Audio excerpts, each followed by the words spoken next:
ಎಲ್ರಿಗೂ ನಮಸ್ಕಾರ. ನಾವು 26ನೆಯ ಶ್ಲೋಕ 3ನೆಯ ಅಧ್ಯಾಯ ಕರ್ಮಯೋಗ ಭಗವದ್ಗೀತೆಯ 3ನೆಯ ಅಧ್ಯಾಯದ 26ನೇ ಶ್ಲೋಕದ ಪರಿಚಯವನ್ನು ಈಗ ಮಾಡಿಕೊಳ್ಳೋಣ. ಶ್ಲೋಕ ಹೀಗಿದೆ: ನ ಬುದ್ಧಿಭೇದಂ ಜನಯೇತ್ ಅಜ್ಞಾನಾಂ ಕರ್ಮಸಂಗಿನಾಂ ಜೋಷಯೇತ್ ಸರ್ವಕರ್ಮಾಣಿ ವಿದ್ವಾನ್ಯುಕ್ತಃ ಸಮಾಚರನ್. ಅರ್ಥ ಹೀಗಿದೆ: ವಿದ್ವಾಂಸ, ವಿವೇಕಿ, ಸ್ವಲ್ಪ ಮಟ್ಟಿಗೆ ತಿಳಿದವನು ಏನು ಮಾಡಬೇಕು ಅಥವಾ ಏನು ಮಾಡಬಾರದು ಅನ್ನೋದನ್ನು ಹೇಳ್ತಾನೆ. ಇಲ್ಲಿ ವಿಮೂಢಾತ್ಮ ಅಂತೆಲ್ಲ ಮುಂಚೆ ನಾವು ನೋಡಿದ್ದೀವಿ, ಅಥವಾ ಎರಡು ರೀತಿಯಿಂದ ಕೆಲಸ ಮಾಡ್ತಿರ್ತಾರೆ ಅನ್ನೋದನ್ನು ನಾವು ಮುಂಚೆ ನೋಡಿದ್ವಲ್ಲ. ಒಬ್ಬರು ಕರ್ಮಫಲದಲ್ಲಿ ಆಸಕ್ತಿ ಇದ್ದು ಮಾಡ್ತಿರ್ತಾರೆ, ಇನ್ನೊಬ್ಬರು ಕರ್ಮಫಲದಲ್ಲಿ ಆಸಕ್ತಿ ಇಲ್ಲದೆ ಮಾಡ್ತಿರ್ತಾರೆ. ಆ ಕರ್ಮಫಲದಲ್ಲಿ ಆಸಕ್ತಿ ಇದ್ದು ಮಾಡ್ತಿರೋರನ್ನು ವಿಮೂಢ, ಅಜ್ಞಾನಿ ಅಂತ ಹೇಳ್ತೀವಿ. ಹಾಗಿದ್ರೂ ಅವರ ಕೆಲಸ ತಪ್ಪಲ್ಲ, ಕರ್ಮ ತಪ್ಪಲ್ಲ. ಕರ್ಮ ಮಾಡಬೇಕು, ಕರ್ಮದಲ್ಲಿ ಆ ಕರ್ಮದ ಫಲದಲ್ಲೇ ಆಸೆ ಇರಬಾರ್ದು. ಇದು ಶ್ರೀಕೃಷ್ಣ ಹೇಳಕ್ಕೆ ಹೊರಟಿರೋದು. ಹಾಗಾಗಿ ಏನು ಹೇಳ್ತಾನೆ ಅಂದರೆ, ವಿದ್ವಾಂಸರು ತಿಳ್ಕೊಂಡವರು ಯಾರು ಕರ್ಮ ಫಲಕ್ಕಾಗಿ ಕರ್ಮವನ್ನು ಮಾಡ್ತಿರ್ತಾರೋ ಅವರ ಕರ್ಮವನ್ನು ನಿಲ್ಲಿಸಬಾರ್ದು. ಅದು ತಪ್ಪಾಗತ್ತೆ.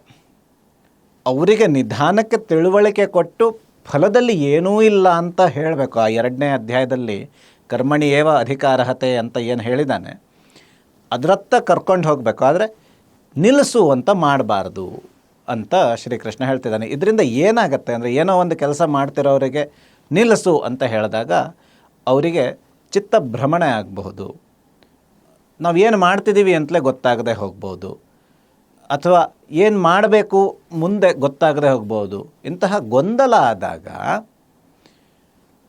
ಅವರು ಮುಂದೆ ಯಾವ ಕರ್ಮವನ್ನು ಮಾಡ್ತಾರೋ, ಆನಂತರ ಏನು ಕೆಲಸ ಮಾಡ್ತಾರೋ ಅದರಿಂದ ವಿನಷ್ಟಗಳಾಗಬಹುದು, ಅದರಿಂದ ನಾಶವಾಗಬಹುದು, ಅದರಿಂದ ಇನ್ನೊಬ್ಬರಿಗೆ ತೊಂದರೆ ಆಗಬಹುದು.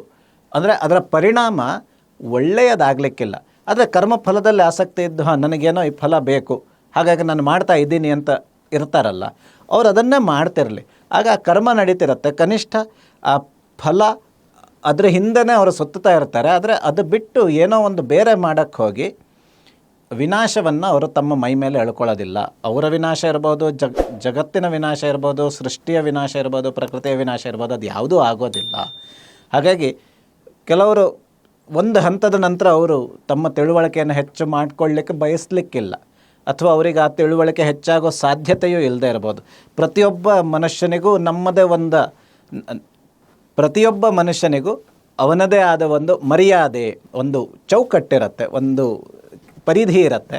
ಅದರಿಂದ ಆಚೆಗೆ ಹೋಗ್ಲಿಕ್ಕಾಗೋದಿಲ್ಲ. ಕಂಫರ್ಟ್ ಝೋನ್ ಅಂತ ಏನು ಹೇಳ್ತೀವಿ ಹಾಗೆ. ಅದಕ್ಕಾಗಿ ಅಲ್ವಾ ಸಂಘೇ ಶಕ್ತಿ ಕಲಿಯುಗವು ಅಂತ. ಇವತ್ತಿನ ಈ ಕಲಿಯುಗದಲ್ಲಿ ಒಬ್ಬನಿಗೆ ಎಲ್ಲ ಕೆಲಸ ಮಾಡೋಕ್ಕಾಗೋದಿಲ್ಲ.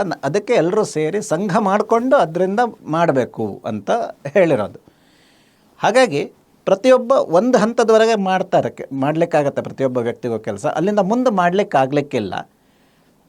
ಅವರನ್ನು ಅದರಿಂದ ಅದು ಬಿಟ್ಟು ಬೇರೆ ಏನೋ ಒಂದು ಮಾಡು ಅಂತ ಈ ವಿವೇಕ ಆದವನು ಹೇಳಿದರೆ ಅದು ನಮಗೆ ಬೇಕಾದ ಪರಿಣಾಮವನ್ನು ಮಾಡದೇ ಹೋಗ್ಬೋದು. ಹಾಗಾಗಿ ಆ ರೀತಿ ಮಾಡದೇ ಇರೋದೇ ಒಳ್ಳೆಯದು ಅಂತ ಶ್ರೀಕೃಷ್ಣ ಹೇಳ್ತಾನೆ. ಅದ್ರ ಜೊತೆ ಅದರ ಪರಿಣಾಮ ಇನ್ನೊಂದು ಏನಂದರೆ, ಅವರ ಮನಸ್ಸು ವಿಚಲಿತವಾಗಬಹುದು.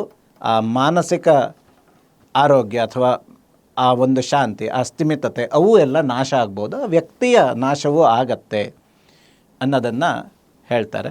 ಇದು ಕೆಲವೊಮ್ಮೆ ನಾವು ಪೇಪರ್ಗಳಲ್ಲೆಲ್ಲ ನೋಡ್ತೀವಿ. ಒಬ್ಬ ಮನುಷ್ಯನಿಗೆ ತುಂಬ ಹಿಂಸೆ ಮಾಡಿದರೆ, ಮಕ್ಕಳಿಗೆ ಬಂಧನದಲ್ಲಿಡೋದು, ಈ ರೀತಿಯೆಲ್ಲ ಹಿಂಸೆ ಮಾಡಿದಾಗ ಅವರ ಮನಸ್ಸಿನಲ್ಲಿ ಯಾವುದೋ ಒಂದು ರೀತಿಯಲ್ಲಿ ಅವರು ಅದಕ್ಕೆ ಒಗ್ಗಿಕೊಂಡಿರ್ತಾರೆ. ಅವರನ್ನು ಅದು ಬಿಟ್ಟು ಬೇರೆ ಇನ್ನೊಂದು ರೀತಿಗೆ ದೂಡಿದಾಗ ಅಥವಾ ಇನ್ನೊಂದು ಪರಿಸ್ಥಿತಿಗೆ ಅವ್ರು ಬಂದಾಗ ಅವ್ರಿಗೆ ಏನು ಮಾಡಬೇಕು ಅಂತ ಗೊತ್ತಾಗೋದಿಲ್ಲ. ಇದು ಸರಿ, ಅದು ತಪ್ಪು ಅಂತಲ್ಲ. ಈ ರೀತಿ ಮನುಷ್ಯರಿಗೆ ಆಗತ್ತೆ. ಜೈಲಲ್ಲಿರ್ತಾನೆ ಒಬ್ಬ ವ್ಯಕ್ತಿ, ಎಷ್ಟೋ ವರ್ಷಗಳಿಂದ ಶಿಕ್ಷೆಯನ್ನು ಅನುಭವಿಸ್ತಾ ಇರ್ತಾನೆ. ಹೊರಗಡೆ ಬಂದಾಗ ಈಗ ಕಾಣುವ ಸಮಾಜಕ್ಕೂ ಜೈಲಿಗೆ ಹೋದಾಗ ಇದ್ದ ಸಮಾಜಕ್ಕೂ ವ್ಯತ್ಯಾಸ ಇದ್ದು ಏನು ಮಾಡಬೇಕು ಅಂತ ಗೊತ್ತಾಗದೇ ಇರ್ಬೋದು. ಒಂದು ಸಿನಿಮಾ ನೆನಪಾಗುತ್ತೆ, ಶೌಶಾಂಕ್ ರಿಡೆಂಪ್ಷನ್ ಅಂತೊಂದು ತುಂಬ ಪ್ರಖ್ಯಾತ ಸಿನಿಮಾ. ಅದರಲ್ಲಿ ಹಾಗೆ ಜೈಲಿನಿಂದ ಹೊರಗೆ ಬರ್ತಾನೆ ಒಬ್ಬ ವ್ಯಕ್ತಿ, ಅವನಿಗೆ ಬದುಕೋಕ್ಕಾಗೋದಿಲ್ಲ, ಅವನು ಆತ್ಮಹತ್ಯೆ ಮಾಡ್ಕೊಳ್ತಾನೆ. ಈ ರೀತಿ ಅಂದರೆ ಮಾನಸಿಕ ಆ ಸ್ಥಿಮಿತತೆ ಏನಿರುತ್ತೆ ಅದು ಕಳ್ಕೊಳ್ಳುತ್ತೆ. ಅದು ಮನುಷ್ಯನಿಗೆ ನಾಶವಾಗುತ್ತೆ. ಆನಂತರ ಅದರ ಪರಿಣಾಮ ಅಪೇಕ್ಷಿತವೇ ಏನಿಲ್ಲ, ಅದು ಏನೂ ಆಗಬಹುದು ಅನ್ನೋದು ಇದರ ಅರ್ಥ. ಎಲ್ರಿಗೂ ನಮಸ್ಕಾರ.